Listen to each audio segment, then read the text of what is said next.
스님 뵙게 돼서 영광입니다. 저는 저 질문이 한 세 가지쯤 되는데요. 둘째 놈이 결혼을 두 번 실패하고 그 소생을 제가 키우고 있는데 그 놈한테도 또 따뜻한 가정이 있을 수 있는가도 여쭤보고 싶고요. 또 사람이 죽으면은 환생을 한다 하는데 49일 만에 환생을 하는지 수십 년, 그러면은 우리가 제사를 모시면은 100년 넘은 조상님도 제사를 모시고 하는데 이미 환생하고 없는데 모시는지 뭐 또 그거에 대해서 뭐 며칠 만에도 환생을 하는지 그 부분이 또 궁금하고. 예. 저는 또 저기 어쩌어째 인연이 그 해서 늦게 부처님 법을 만났는데 이제 한 4, 5년 됐는데 기도를 하면은 일심으로 안 되고 오만 망상이 왔다 갔다 하니까 그 헛기도인가 싶고 어떻게 하면은 기도를 일심으로 기도할 수 있는가 좀 가르쳐 주셨으면 감사하겠습니다. 네.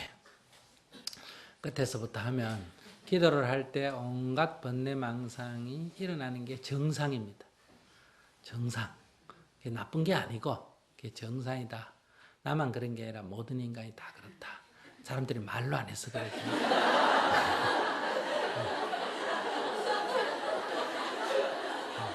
그러니까 그걸 뭐 큰 잘못이냐 이렇게 생각하지 마시고 그게 정상이다. 정상이라는 말은 중생으로서는 정상이다 이 말이야. 거기서부터 출발해서 번뇌망상이 없는 경지로 나아가야 된다. 그러지 번뇌망상 없어져라 이런다고 없어지는 게 아니다 이 말이야. 그 번뇌망상이 없어지려면 어떻게 해야 되느냐. 그거는 일심으로 해야 된다. 마음을 딱 한 곳에 모아서 해야 된다. 관세음보살을 부르면 번뇌망상이 일어나든지 말든지 그걸 상관하면 안 된다. 그냥 관세음보살에만 계속 집중을 해야 돼. 지금 이 방 안에 허공에 아무것도 없는 것 같죠? 근데 한 줄기 햇살이 쫙 들어오면 먼지가 아주 많이 보이죠, 그죠? 먼지가 보이니까 빗자루를 갖고 그 먼지를 계속 쓸면 먼지가 더 일어납니까? 덜 일어납니까? 더 일어나요. 그러니까 마치 제가 일상생활 할 때 번뇌가 없는 것 같은 거는 햇살이 없기 때문에. 기도나 명상을 하면 번뇌가 더 일어나는 것은 더 일어난 게 아니고 이제 내가 얼마나 번뇌가 많나 하는 걸 내가 알게 된 거예요. 보이는 거예요. 햇살이 들어와서. 보이니까 막 안 일어나야지 번뇌를 없애야지 하면 빗자루가 쓰는 거하고 똑같아가. 안 일어나야지 하는 번뇌가 한 개 더 붙어가지고 그것까지 번뇌를 더 불러일으킨다 이 말이에요. 그러니까 가만히 놔둬야 돼. 가만히 놔두면 결국은 가라앉아서 없어지는 거예요.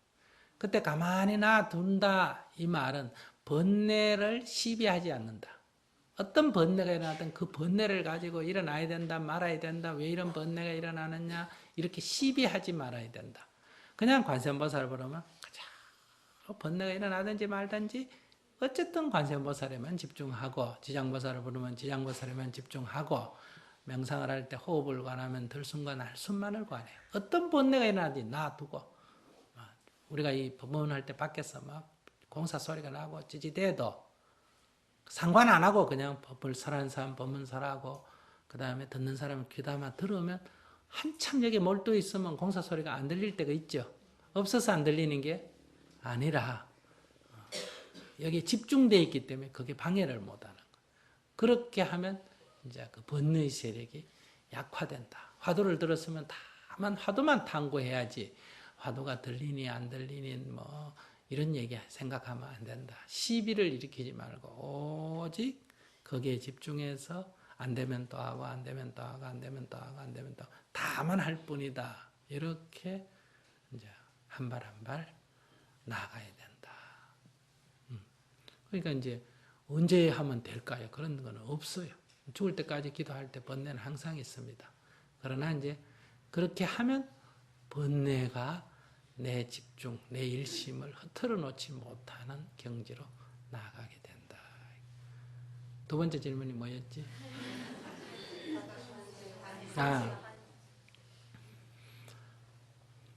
이 두 가지로 설명을 할 수 있어요. 하나는 해탈지도, 해탈하는 법에 따른 설명이고, 하나는 종교로서의 불교에 따른 설명이요. 해탈지도에서는 종교를 초월합니다. 이건 뭐 불교니 뭐니 이런 얘기할 필요가 없어요. 해탈지의 입장에서 얘기를 한다면 일체가 유심조요. 부모가 내 마음 밖에 있는 게 아니고 다 어디에 있다? 내 마음 가운데 있어. 일체가 다 내 마음 가운데 있어. 그렇기 때문에 그 관점에서 볼 때는 뭐 온다니 간다니 어쩐다니 얘기할 필요가 없어요. 내 마음에 걸리면 해탈이 안 된 거고 내 마음에 놓아버리면 해탈이 되는 거예요. 여긴 다 극락이 전토고 지옥이고 다 어디에 있다? 마음의 산물이다. 이렇게 보는 게 근본도리입니다. 그 다음에 종교로서의 불교에서는 이제 이 아미타경과 무량수경에 보면 저 타방세계 여기 말고 저 타방세계에 극락세계라고 하는 세계가 있다. 극락세계가. 근데 그 극락세계는 어떻게 만들어졌냐? 법장비구가 48대 원을 세우고 한량없는 겁동안 수행정진해서 그런 세계를 만들었다. 원력으로 만들었다. 그 만들어진 세계가 극락세계고 그 법장비구가 성불해서 부처를 이룬데 그분의 이름이 아미타불이다. 그 48대 원 가운데 내가 이룬 세계는 이러이런 세계여야 한다. 이게 대부분인데 그 중에 한 개가 누구든지 내 이름을 죽기 전에 10번만 간절하게 일심으로 부르면 누구나 다 이 세계에 태어날 수가 있다. 이런 원을 세웠어. 그렇기 때문에 우리가 죽기 전에 10번만 아미타불을 부르면 그 세계에 태어날 수 있다. 이런 얘기. 누구든지. 대빠다타도 마찬가지예요. 누구든지. 그런데 이제 이 세상 사람을 분류를 하면 9으로 분류를 할 수 있어. 이제 관무량수경이 나와요. 그래서 구품중생이라 그래. 상중하를 나누고 각각 다시 상중하를 나눠서 최고품이 뭐다? 상상품이고 상품 상생이고 최하가 하품 하생이에요. 하하품이에요. 이렇게 9등분으로 나누는데 첫 등급에 속하는 사람. 그러니까 마음이 해탈한 사람이죠. 이런 사람은 즉시 환생한다. 이 방문을 열고 나가면 이 방에서 저 방으로 가듯이 사바에서 극락으로 바로 들어간다. 이렇게 해서 한나절 만에, 하루 만에, 3일 만에, 일주일 만에, 3-7일 만에, 7일 만에 이렇게 해서 7등급이 49일 만에 환생할 수가 있다. 그래서 49제를 지내는 거예요. 그 다음에 이제 8등급하고 9등급은 어떠냐? 이 사람도 극락세계에 날 수는 있는데 지은 죄가 너무 크기 때문에 지옥에 가서 조금 뜨거운 맛을 좀 보고 와야 돼. 갔다 와야 돼. 그냥 바로는 못 가고. 그럼 안 가는 건 아닌데 가기는 가. 누구나 다 가기는 가는데 가서 좀 맛을 보고 와야 돼. 그래서 이제 이 8등급, 9등급을 위해서는 백중날 어때요? 계속 기도를 해야 된다. 지금 어디 있기 때문에? 지옥에 있기 때문에. 그래서 이제 49제도 나오고 이제 백중기도도 나오고 그런 거예요.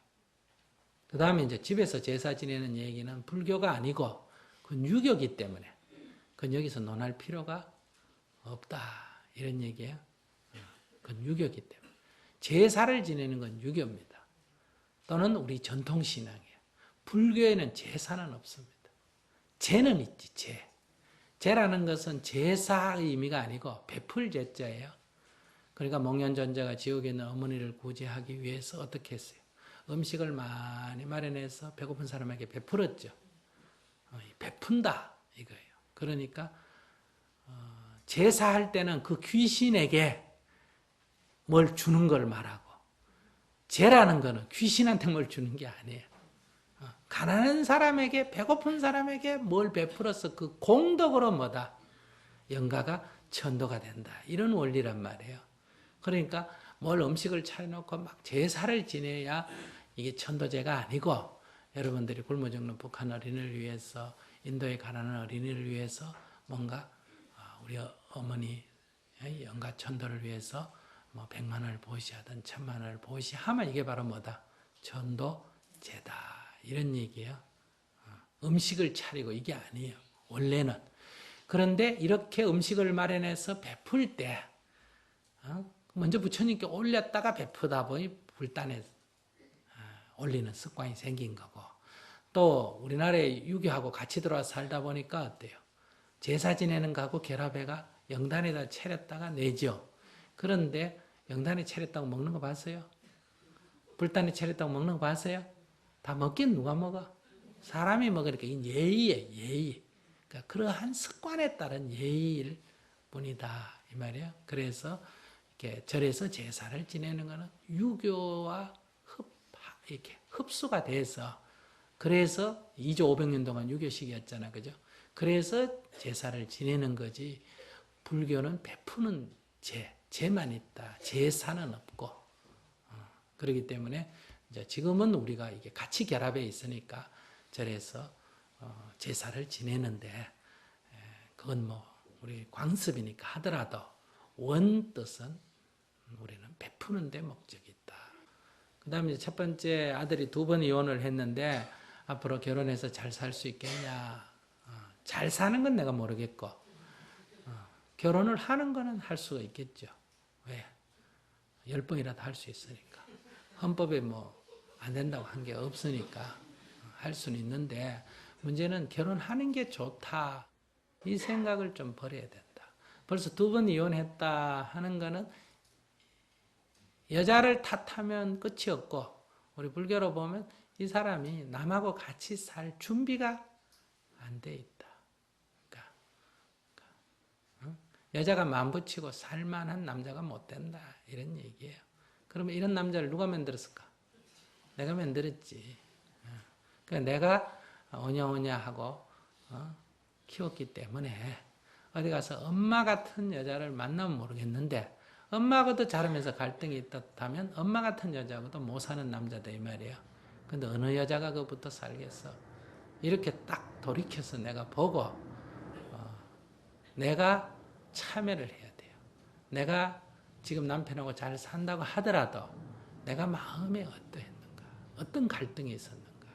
이것이 이 아이에게 마음에서 카르마, 업이 전수됐기 때문에 똑같이 이런 일이 벌어진다. 그때는 내가 못 산다고 해서, 요즘 시세율 같았으면 벌써 이혼을 해도 몇 번을 했을 텐데, 그때는 다른 길이 없어서 그냥 살았고, 요즘은 사람들이 마음이 달리 들면 나가버린단 말이에요. 헤어져 버린단 말이에요. 그래서 내가 그때 어떤 마음이었나를 살펴보면서 아들을 논하지 말고 남편에게 내가 참여를 해야 된다. 그렇게 해서 이 내 마음속에 쌓여있던 남편에 대한 그 거부감, 미움이나 이런 것들이 다 청소가 되면 아들에게도 영향을 줄 수가 있다. 그러면 결혼을 할 수도 있고 해도 잘 살 수가 있지만은, 현재의 업장으로는 잘 살기가 어렵다. 그러니까 결혼할 수 있느냐 없느냐, 또 그런 우리 아들 낳아놓고 또 어디 예쁜 여자 찾아가 결혼을 시키려고 이런 노력은 할 필요가 없다. 아들은 탁 잊어버리고 내 참회 기도를 열심히 하는 것이 내가 편안해지는 길이고 아들에게도 도움이 되는 길이다. 예. 그런데 저희 시어머님이 제 눈에는 안 보여도 우리 가족 중에 제사 즈음해서 보는 분이 있거든요. 그래서 돌아가신 지가 오래됐는데도 그러면은 환생을 못 하셔서 그렇게 보이시는가 늘 궁금했습니다. 일체유심조라고 앞에 얘기했죠? 마음에서 일어나는 거예요. 마음에 있다. 그분의 마음에 남아있다. 이렇게 이해하시면 돼요.